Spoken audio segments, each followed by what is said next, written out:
Lohfink did a nice job making his point in the last section that being part of the people of God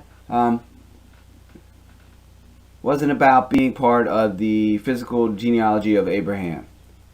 Right? He said that that's the way the Bible talks about everyone being the descendants of Abraham, and God's promise to the descendant of Abraham is a way to emphasize the constancy of God's action, right? The fidelity of God to His promise, not the purity of blood or race, right? It's not about the bloodline. It's not about the ethnicity. It's about being the people who trust in God.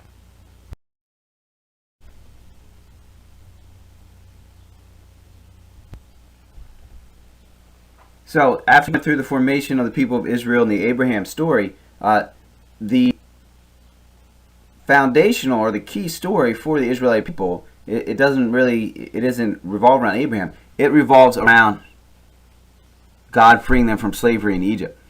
The Exodus, right? Exodus is the exit of the Israelites from Egypt, right? And it's experience that is based on, or could be based on, seems like it's based on a real life experience of some slaves who escaped slavery under the Egyptian Pharaoh around 1250 BC. We call it the Moses group, right? They're the ones that bring the story about Moses. So, they bring that story up into Israel, where they meet up with the other runaway slaves and pioneer peasants, right, who had abandoned the Egyptian city-states in Canaan, or city-states run by other like-minded societies. And they hear in that, the reflection of their own story. You escaped from slavery in a system where the king was considered a god, and that's the way things were. That you were supposed to be a slave. You escaped from a society where the king could just force people into labor. Yep. Now, at some point, this remembrance and this celebration was combined with the festival that we call the Passover. Right, and it's a festival in which they would slaughter a lamb, and they would eat lamb. Right, it's probably an older festival, but now it's going to be given a new meaning for the new people of God, and it's going to be combined with the story of how God freed their ancestors from slavery in Egypt.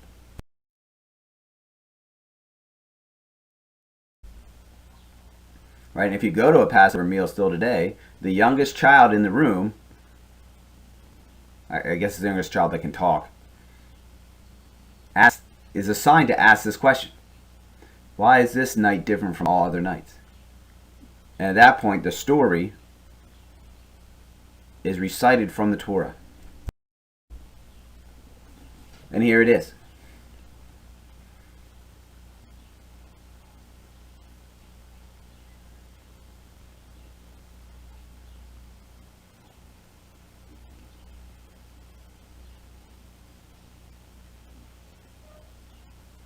They remember their humble beginnings. They remember that God saved them.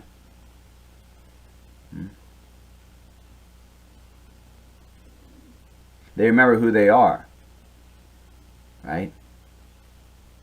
Not just the people who God saved, but they're going to be the saving people.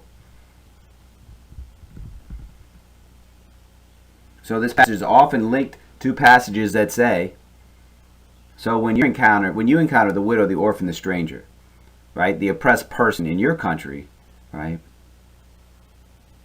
remember that God took care of us when we were the widow, the orphan, the stranger in Egypt. Again, it's not about being special. It's about being called to serve. You're being called to be God in the world.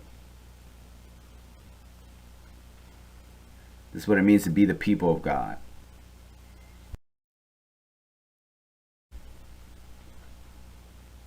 So the stories are admitted as expanded and stylized as Lohfink puts it, the story of the way that God freed slavery in Egypt is a succession of miracles for the Israelites, right? For the Egyptians, they're not so great, right? But it culminates in the parting of the Red Sea, right? Another miraculous event. They pass through it. And then God unparts the Red Sea and it collapses on the Egyptians. And the Egyptian army is defeated. And the Israelites move on to freedom. These stories, right? They're the story of the Moses group who escaped from slavery in Egypt, but they're also stories of the other slaves, right? They said, that's our story too. We escaped, right? We were delivered from oppression in the Canaanite cities. And later, it's going to be used as a way for the prophets to say to the kings, hey, hello, you're the new Pharaoh, buddy. What are you doing? You're doing exactly the thing that God took us away from when he made us his people.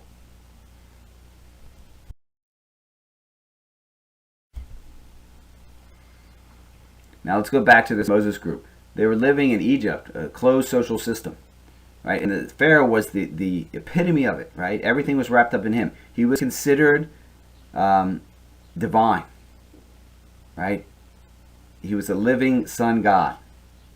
And everything came from him.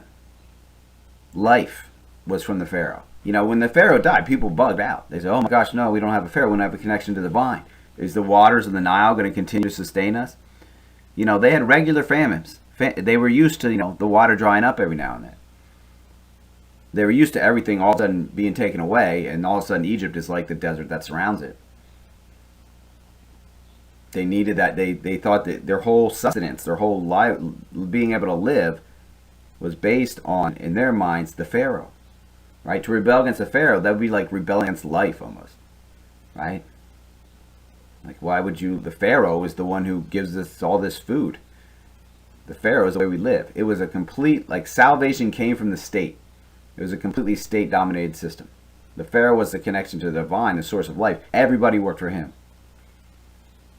And he could just tell you to go to work. He could do these forced labor on people, not just the slaves, not just the Israelites, but anybody in Egypt. But people did it because they thought that was it. Like, hey, if we don't have Pharaoh, we die. Right? What are we going to do? Go out and live in the desert? You'll hear that in Exodus. The Israelites will say, well, gosh, what do we do down here in the desert? Didn't we think about it? There's no food out here in the desert. That's why everybody lives in Egypt. There's no water out here in the desert. Yeah, it was horrible to be a slave in Egypt, but you know what they had that we don't have out here in the desert? Water. Right? And they'll say, did you think of that, Moses? But I'm getting ahead of myself here. But we'll look at that later. Just to know, people thought Pharaoh was it. So even the idea to leave, that there was some other way, this did probably occur to most people during the height of the Egyptian state.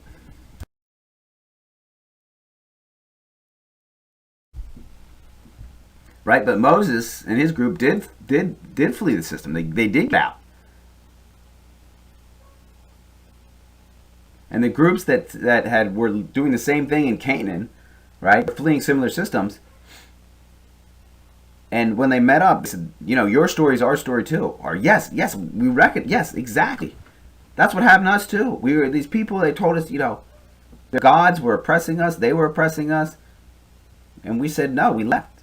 We got out, we escaped. By some grace, by some inspiration, we were able to move out of there. We were able to revolt or just abandon that place. And so the story of Moses, right, and their people who came from Egypt, that became everybody's story. Because they all had, it was the same story, right? Details a little different. But they were all easy to adopt it, right? Is this reminding you of Ratzinger? Right? Remember Ratzinger way back at the beginning of this course? Right? How do we know things? Most areas of life, we know things because we trust the experts and the other people who trust the experts. And then we have our own personal experience, and they fit together, and we're like, yes, that makes sense. That's exactly what happened here. These people had their own experience of escaping an oppressive state that used religiosity to enforce oppression of the people. And that's what the Moses story is all about. So, yes, they heard it. Yes, it was true. And they knew it was true because it fit their own experience. Just like you and your cell phones.